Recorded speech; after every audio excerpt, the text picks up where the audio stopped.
Olá, boa noite, eu sou Rosiane Kennedy. A partir de agora você confere com a gente mais uma edição especial do nosso programa Nos Corredores do Poder. Ao longo desta semana você viu conosco entrevistas com autoridades dos três poderes: executivo, legislativo, judiciário, balanços e projeções. Balanços referentes a 2017, projeções para o ano de 2018. E a partir de agora você confere conosco um balanço da atuação do Poder Legislativo. Aqui você vai conferir conosco na TV Brasil, na Rádio Nacional e emissoras públicas de todo o país. Nosso programa especial hoje está com foco no Poder Legislativo, para você ter aquela lembrança. O que será que de fato foi votado, por exemplo, no Congresso Nacional? Você consegue lembrar? Foi um ano com tantas polêmicas, teve crise, superação de crise, enfim. Vamos saber então, na opinião dos próprios parlamentares, tanto da base governista como da oposição, o que é que eles consideram que de fato foi votado no ano de 2017. Eu vou começar aí, eu conversei com vários parlamentares, Mariana Jungmann também, e aí a gente começa ouvindo o líder do DEM, Efraim Filho. Destaque de 2017. O que teve de relevante para o Brasil foi a agenda econômica. Nós conseguimos destravar um setor produtivo que o Brasil precisava estimular, gerar emprego, gerar renda, gerar oportunidade, resgatar o desenvolvimento, fazer o Brasil voltar a crescer e principalmente recuperar os empregos perdidos. Temas dessa agenda econômica foram essenciais para que pudéssemos avançar. Reforma trabalhista, terceirização, a nova taxa de juros, foram todas conquistas que vieram fazendo com que a economia brasileira pudesse se reerguer. Ao lado dela, também tiveram os temas de cunho social. Por exemplo, o novo ensino médio foi uma das grandes vitórias na área da educação. Olha, então vamos saber agora, na visão do líder da minoria, o deputado do PT, José Guimarães, qual a avaliação que ele fez de 2017. Destaque de 2017. Nós votamos várias matérias, mesmo algumas medidas provisórias que vieram do governo. Algumas delas foram importantes porque atendem demandas de setores da sociedade, né? Mas nós votamos muita matéria ruim aqui para a sociedade. Nós votamos medidas provisórias que retiraram direito. Eu me refiro aqui à PEC do teto, à reforma trabalhista. Para mim, a pior matéria que foi votada aqui, que prejudica enormemente a sociedade, foi a reforma trabalhista, né? Estão querendo votar a PEC da Previdência. Mas ontem mesmo, nós votamos, esses dias, nós votamos o PL do cooperativismo, é uma matéria que diz respeito à sociedade. Quando a Câmara vota matérias desse tipo, todo mundo se une. Nós votamos, por exemplo, a reforma política, alguns pontos importantes, né, da reforma política. Não é a reforma ideal, mas foi a reforma possível. Então, eu considero que foi um ano muito difícil para o país. A crise no governo, as denúncias envolvendo dois momentos que passamos 3 meses só discutindo aceito ou não a denúncia, isso prejudica o país, foi muito ruim, mas nós votamos matérias importantes. Olha, você deve ter percebido aí que o líder José Guimarães, ele falou assim, hoje mesmo, porque no dia que eu gravei era exatamente o dia que ele estava, que ainda era no período, né, de atividade no Poder Legislativo, lembrando que agora eles estão de recesso no Legislativo, então ele se referia a um projeto votado naquele dia. A gente tem também aqui uma gravação com o líder do PMDB, Baleia Rossi, vamos conferir. Destaque de 2017. Olha, nós tivemos um ano bastante difícil, com muitos embates, com muitas discussões, mas um ano sem dúvida positivo. Eu acho que os próprios índices da nossa economia, ao longo do ano, eles foram crescendo, foram melhorando, índice de emprego, a inflação absolutamente controlada, juros mais baixos da história, a indústria crescendo, perspectiva de PIB positivo. Eu acho que tudo isso reflete o sucesso que nós tivemos na Câmara dos Deputados e no Senado, no Congresso Nacional. Portanto, o balanço que nós fazemos, apesar de todas as dificuldades, é positivo e nos dá a expectativa muito positiva para um 2018 mais próspero. Olha, e aí, Daniele Popov hoje é quem está aqui ao meu lado para ajudar a fazer esse balanço, porque, Dani, você listou aí vários outros projetos, porque no meio de tanto assunto absolutamente político ou de economia, às vezes a gente nem lembra, né? E aí acabam se perdendo, né, outros temas super importantes. Então, por exemplo, um assunto super importante que foi votado, conclusão de votação no Congresso e foi sancionado aqui pelo presidente da República, Michel Temer, foi a nova lei de adoção. Exatamente, a nova lei de adoção, ela prevê aí várias, vamos dizer assim, conquistas, né? Uma delas é que reduz o prazo para a reavaliação de crianças em orfanatos ou abrigos. A lei prevê também uma certa prioridade para os pais interessados em adotar crianças, irmãs, né? Irmãos ou grupos de crianças, e prevê também, Rosiane, prioridade para os pais que adotarem crianças, por exemplo, com doenças crônicas ou com algum tipo de deficiência, né? Esses são os principais destaques da nova lei de adoção. Outro ponto, por exemplo, foi aquela aprovação, também foi lei sancionada, votou no Congresso e aprovou, aquela que proíbe o uso de algemas em mulheres grávidas, né? Presas que estão ali em trabalho de parto, vão para a maternidade, não pode mais ficar ali algemada. Não só ali no trabalho de parto, né? Mas nos exames pré-parto e logo após o nascimento do bebê também, Rosiane. Além disso, um outro projeto de lei foi aprovado, é um projeto que define as atribuições dos agentes de saúde e agentes de combate a endemias. Esse é um outro projeto aí que avançou e foi aprovado lá na Câmara dos Deputados. A gente lembra ainda outra aprovação, olha só, teve um avanço em relação à facilitação e um financiamento especial para as santas casas, ali entidades filantrópicas. Fora tudo isso, Daniele Popov separou uns números aí sobre matérias aprovadas no Senado Federal. Vamos conferir aí, quem estiver acompanhando pela TV, confere os números com a gente. Vamos trazer agora o balanço que foi feito pelo senador Eunício Oliveira, o presidente do Senado. O Senado analisou 342 proposições em 2017, das quais 220 foram submetidas ao plenário, ou seja, 64% superior à média dos 10 anos anteriores, que registrou aí 45% de aprovação. As outras 122 propostas que foram objeto de decisão acabaram nas comissões temáticas. Entre 2009 e 2012, por exemplo, pouco mais de 1/3 dos projetos, 35% da média anual do período, chegou ao plenário, o que significa aí que a maioria das proposições ela foi decidida nas comissões especiais. Bom, entre os projetos de maior destaque aprovados em 2017 no Senado, de acordo com Eunício Oliveira, foram os projetos que deram origem à reforma trabalhista, à reforma política, ao programa Cartão Reforma, ao regime de recuperação fiscal dos estados e do Distrito Federal, à reforma do ensino médio, as novas regras para o FIES, o Fundo de Financiamento Estudantil, e o programa de crédito para estudantes de ensino superior. Rosiane. Obrigada, Dani. Agora vamos saber, com Vanessa Casalino em São Paulo, qual foi o balanço aí de 2017 na Assembleia Legislativa do maior estado aí, né? Maior economia nos estados do país, em São Paulo. Rosiane, entre os destaques da Assembleia Legislativa do Estado em 2017, esteve a instalação de uma CPI para investigar o envolvimento de advogados com presos da organização criminosa Primeiro Comando da capital. A CPI foi resultado da Operação Etos de 2016, que na época prendeu o ex-vice-presidente do Conselho Estadual de Defesa dos Direitos da Pessoa Humana. Na área da educação, a Assembleia aprovou um projeto que autorizou os alunos da rede estadual de ensino a usar smartphones e tablets na sala de aula, mas para fins pedagógicos. A lei anterior de 2007 proibia o uso em qualquer circunstância. O entendimento da Secretaria de Educação foi o de que, hoje em dia, a tecnologia é imprescindível para a didática do ensino. Com a mudança, a definição sobre o uso desses dispositivos, na prática, ficou nas mãos dos professores na sala de aula.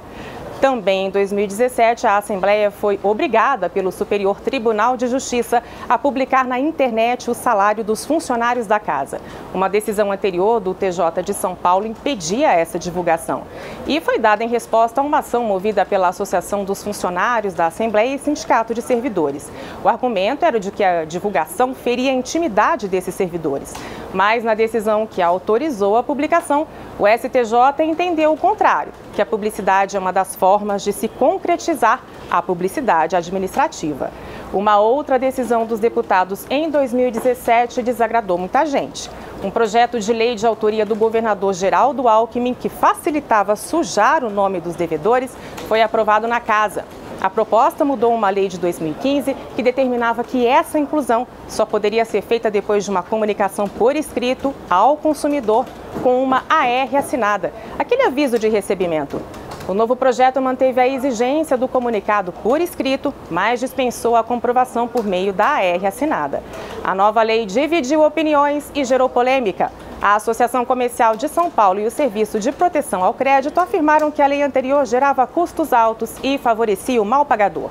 Já os órgãos de defesa do consumidor criticaram a mudança, dizendo que ela reduziu direitos dos bons pagadores. Isso porque, se o consumidor já tiver pago a dívida ou puder provar que a cobrança é indevida, perdeu o direito de ser comunicado para, pelo menos, se defender. Esse é o balanço da Assembleia, Rosiane. Obrigada. E essa gravação deixada por Vanessa Casalino. Vamos saber então, na Assembleia Legislativa do Rio de Janeiro, com Maurício de Almeida, qual é o balanço que se faz por lá. Foi um ano tenso na Assembleia Legislativa do Rio. Olá, boa noite. A política do Rio de Janeiro foi bem movimentada no ano de 2017 e a Assembleia Legislativa do Estado ficou no meio de todo esse tumulto da política fluminense. A Assembleia chegou a ser cercada por grades para evitar a invasão de manifestantes, servidores que protestavam contra os salários atrasados e contra também um pacote enviado pelo governador Luiz Fernando Pezão de ajuste fiscal nas contas do governo do Estado. Esse pacote, que acabou sendo aprovado pela Assembleia do Rio, foi chamado de pacote das maldades pelos servidores. O pacote incluiu o congelamento dos salários nos próximos anos dos servidores e também o aumento da alíquota de contribuição da Previdência desses servidores. Foi um pacote que a Alerj aprovou para o Estado do Rio tentar ajustar suas contas.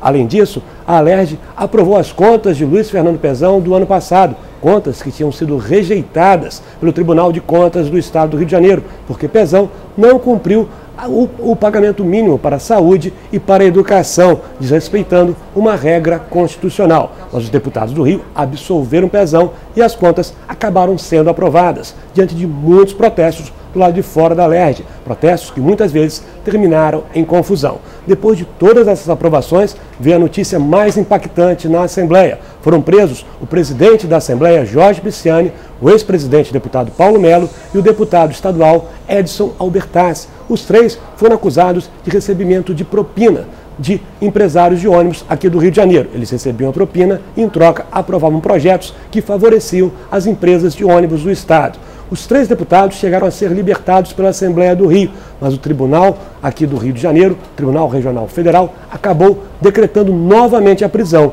de Pisciani, de Edson Albertassi e de Paulo Melo. Um ano bem tumultuado na Assembleia do Rio.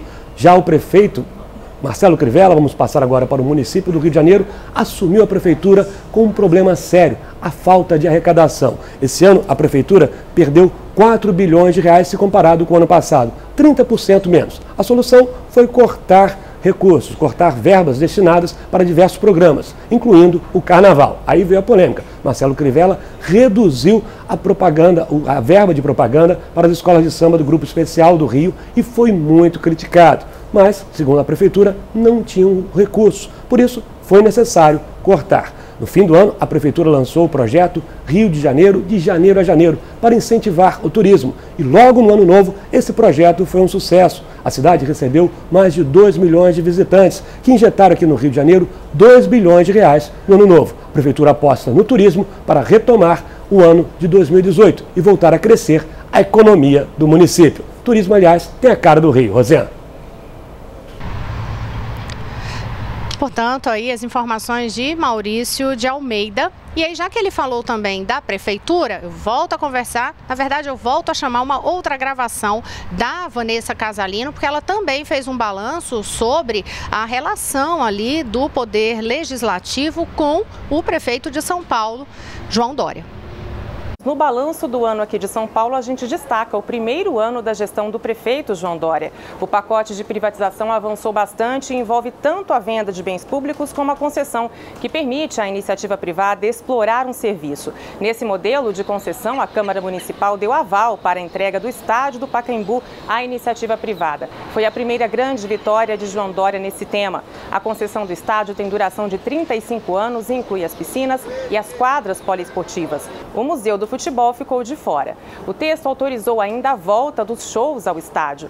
Pouco depois, em outubro, o prefeito sancionou uma lei que concedeu à iniciativa privada parques, praças, terminais de ônibus, mercados municipais, planetários e também o bilhete único de transporte coletivo. As empresas devem começar a assumir esses serviços agora em 2018. Foram mais de 100 parques, incluindo o do Ibirapuera. Entre os mercados está o famoso mercado municipal no centro da cidade. Já no campo da privatização, o maior avanço foi em relação ao complexo do AMB e também a SP Tours, a empresa oficial de turismo e eventos que vão ser vendidos. É lá que está o Sambódromo, onde acontecem os desfiles das escolas de samba de São Paulo, e também o Centro de Convenções, que recebe feiras e eventos. A privatização do Autódromo de Interlagos também avançou, mas menos. A venda foi aprovada em primeira votação na Câmara. Com esse projeto de desestatização, o prefeito João Dória pretende arrecadar 7 bilhões de reais. Segundo o município, vai gerar uma economia de 510 milhões de reais só este ano e de até 5 bilhões de reais até 2020.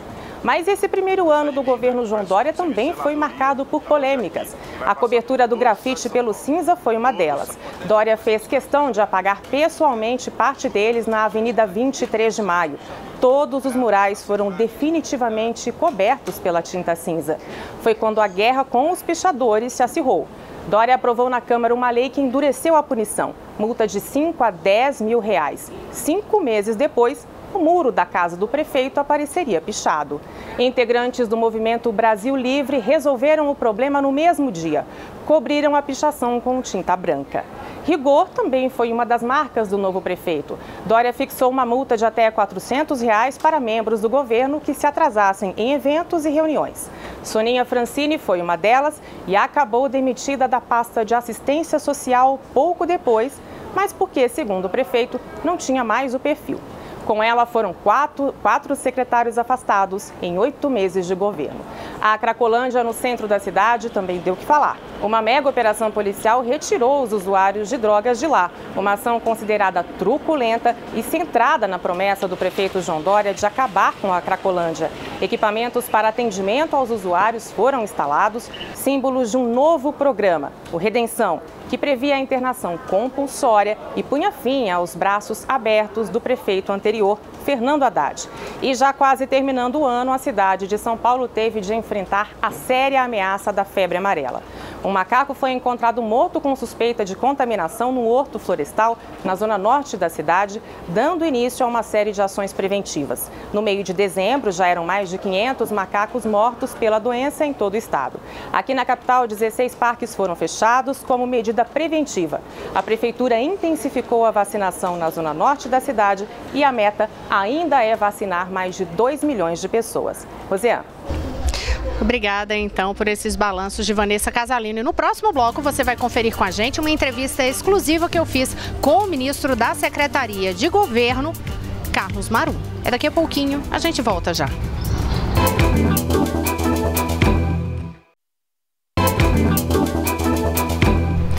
Olá, estamos de volta. Eu sou Rosiane Kennedy. Esta semana você confere com a gente um programa especial aqui nos Corredores do Poder. A gente está fazendo balanços e projeções para 2018. Agora você vai conferir uma entrevista exclusiva que eu fiz com o ministro da Secretaria de Governo, Carlos Marum.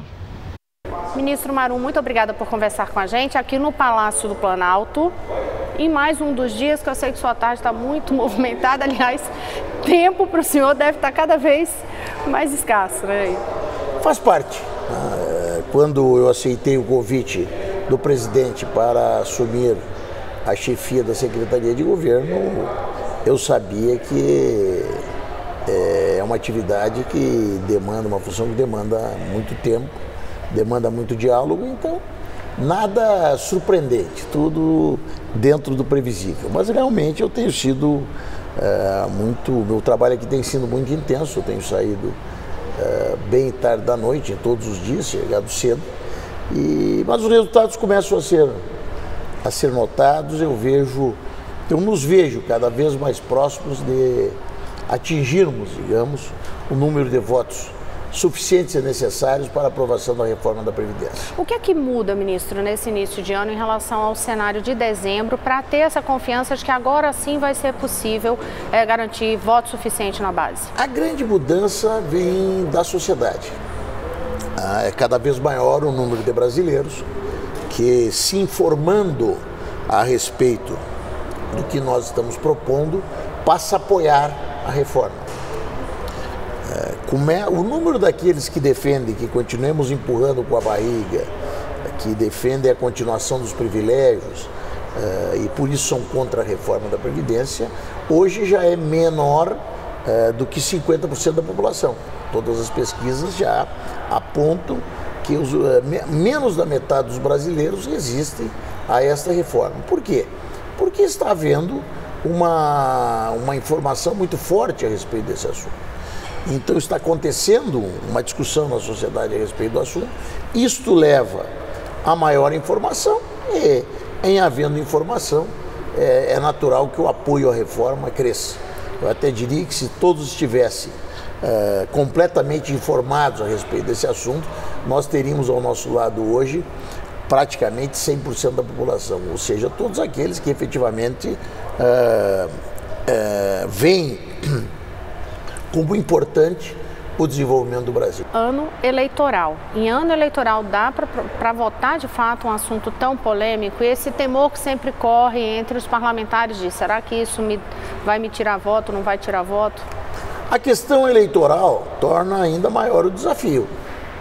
Eu não vou esconder essa realidade. É óbvio que num ano não eleitoral fica menos difícil a tomada de posições como essa, que nós sabemos que são decisões polêmicas. Todavia, as circunstâncias, nós fomos alvo de uma conspiração que queria depor o presidente da República. Felizmente, derrotamos essa conspiração, mas ela nos tomou tempo, um tempo precioso que nós estamos agora buscando compensar. Tá? E eu tenho a convicção de que esses que apostaram contra o Brasil nessas conspirações, serão derrotados agora no dia 19 de fevereiro. Nós vamos, porque o Congresso tem responsabilidade, aprovar a reforma da Previdência, porque ela é absolutamente necessária para o Brasil. Será um primeiro semestre de pauta única no Congresso, nessa relação aqui da sua articulação, inclusive, ministro? Olha, eu não digo um primeiro semestre, mas um primeiro trimestre é bem provável. Se não de pauta única, eu tenho a convicção de que é uma pauta absolutamente preponderante. Existe uma preponderância em relação às outras pautas do Congresso, existe a preponderância da questão da reforma da Previdência. Risco de alguma sequela na base, nessas negociações? Olha, nós temos tido um apoio consistente da nossa base, o que faz com que nós praticamente estejamos até hoje invictos no Congresso. Não perdemos nenhuma. Por ser uma PEC, uma proposta de emenda constitucional, que exige um quórum qualificado na votação, nós temos a necessidade de atingir aí 308 votos. Tá? Claro, com um desafio maior. Mas nós estamos preparados para esse desafio. Eu até declarei esses dias que no ano de 2017 nós quase que fomos obrigados a vencer um leão por dia. Isso nos deixou treinados e preparados para esse desafio que é a reforma da Previdência. Não vai ser... Você está rindo, mas é verdade. Vai ser igual vai ser o bicho agora, né? Se vai ser leão, vai ser o quê? Isso nos deixou preparados. Nos deixou preparados para essa luta. Treinados e preparados. Ministro, muito obrigada, viu, por essa conversa. Eu que agradeço. Estou à disposição. Feliz 2018. Igualmente para você e para todos aqueles que assistem esse bate-papo, que assistem essa entrevista. Um grande abraço. E lembre, 2018 é tempo de avançar. Olha, e portanto, a gente encerra hoje essa programação especial nos Corredores do Poder.